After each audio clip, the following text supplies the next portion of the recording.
اگر کسی ملازم کو دوران سروس اس بنا پہ نوکری سے نکال دیا جائے کہ اس کے خلاف ایف آئی آر ہو گئی ہے اور اس کے بعد اس کو اس ایف آئی آر میں ٹرائل کے بعد اس کو سزا ہو جائے، سبسیکوینٹلی وہ اس سے باعزت بری ہو جائے، تو کیا وہ نوکری پہ بحال ہوگا؟ اگر ہوگا تو وہ کیا مکمل بقایا جات کے ساتھ بحال ہوگا یا نہیں؟ اس میں آنریبل سپریم کورٹ کی بہت لیٹسٹ ججمنٹ آج ہم ڈسکس کرنے والے ہیں۔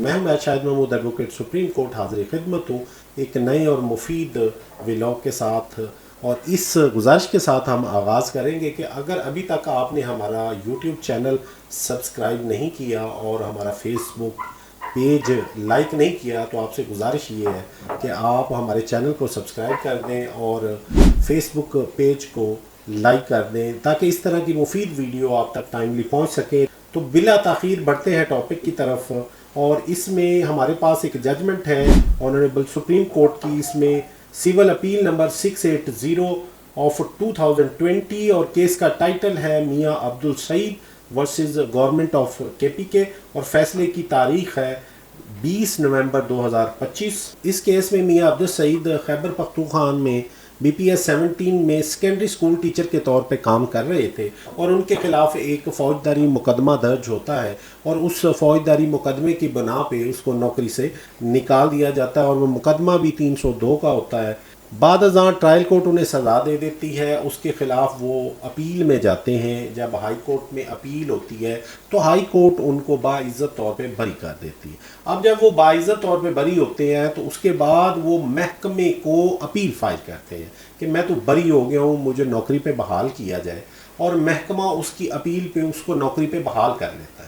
اب ایک ادھر بڑا اہم نقطہ ہے کہ آپ کو پتہ ہے کہ ڈپارٹمنٹل اپیل کی بھی لمیٹیشن ہوتی ہے۔ بندہ بیہائنڈ دی بار تھا، جب اس نے سارا ٹرائل بھگت لیا، اب جب وہ بری ہو کے واپس آیا تو اس کے پاس فریش لمیٹیشن سٹارٹ ہوگی۔ اس کیس میں بھی اسی طرح کہ جب وہ بحال ہو کے واپس آیا اس کے پاس فریش گراؤنڈ تھی، اور وہ نوکری سے اسی بنا پہ نکلا تھا کہ اس کے خلاف ایف آئی آر ہے، اور اس ایف آئی آر میں اس کو سزا ہوگی۔ پہلے اس کو سسپینڈ کیا گیا، پھر سزا ہونے پہ اس کو نوکری سے برطرف کر دیا گیا۔ اب جب یہ گراؤنڈ ہی یہ تھی کہ اس ایف آئی آر کی سزا کی وجہ سے اس کو نوکری سے نکالا گیا، جب وہ اس ایف آئی آر میں باعزت طور پہ بری ہو گیا تو اس نے ڈپارٹمنٹل اپیل فائل کی۔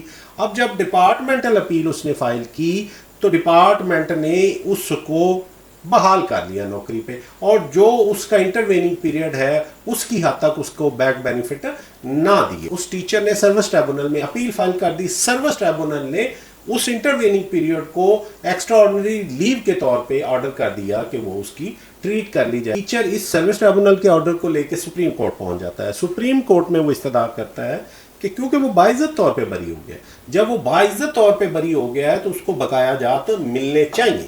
تو اس میں عدالت نے قرار دیا کہ اگر کسی سرکاری ملازم کو فوجداری مقدمے سے بری کر دیا جائے اور بعد میں بحال کیا جائے تو اصولی طور پر وہ تمام تنخواہیں مراد کا حقدار ہے جو اسے ملازمت سے نکل جانے کی صورت میں نہیں۔ سپریم کورٹ نے واضح کیا کہ باعزت بری ہونے والے ملازم کو ایسے تصور کیا جائے گا جیسے وہ کبھی ملازمت سے باہر نکلا ہی نہیں۔ غیر حاضری کا پورا عرصہ پیریڈ سپینٹ آن ڈیوٹی کنسیڈر کیا جائے گا۔ محکمہ کو مکمل بیک بینیفٹ دینے ہوں گے، صرف بحال کرنا ہی کافی نہیں ہے بلکہ عزت، سروس اسٹیٹس اور مالی فوائد بھی دینا لازمی ہے۔ عدالت نے اس میں کہا کہ اس کیس میں باقاعدہ کوئی ریگولر انکوائری بھی نہیں ہوئی، کوئی شو کاز نوٹس بھی نہیں ہوا، ڈیو پروسیس آف لا بھی نہیں ہوا، خالی صرف رسمی کاروائی نہیں بلکہ ملازم کی عزت، حقوق اور مراد کی بھی مکمل بحالی۔ عدالت نے یہ بھی کہا کہ بیک بینیفٹ نہ دینا آئین کے آرٹیکل 4، 9، 14 اور 25 کی خلاف ورزی ہے۔ سپریم کورٹ نے سروس ٹریبونل کے فیصلے کو کالعدم قرار دیتے ہوئے محکمہ کو ہدایت کی کہ وہ ملازم کو 2 ماہ کے اندر اندر بیک بینیفٹ کا فیصلہ FR 54 کے تحت کرے۔ اس فیصلے کا اثر تمام ان سرکاری ملازمین پہ پڑے گا جو کسی بھی کرمنل پروسیڈنگ میں پھنسے ہوئے یا پھنس گئے یا ان کو سزا جزا ہوگی اور وہ بحال ہو کے آ گئے۔ اب جب وہ بحال ہو کے آ گئے تو دے آر انٹائٹلڈ کہ ان کو ری انسٹیٹ بھی کیا جائے اور ان کو ری انسٹیٹ ود بیک بینیفٹ کیا جائے۔ تو اس بڑی اہم ججمنٹ کے ساتھ چاہیں گے اجازت۔ Thank you very much. اللہ حافظ۔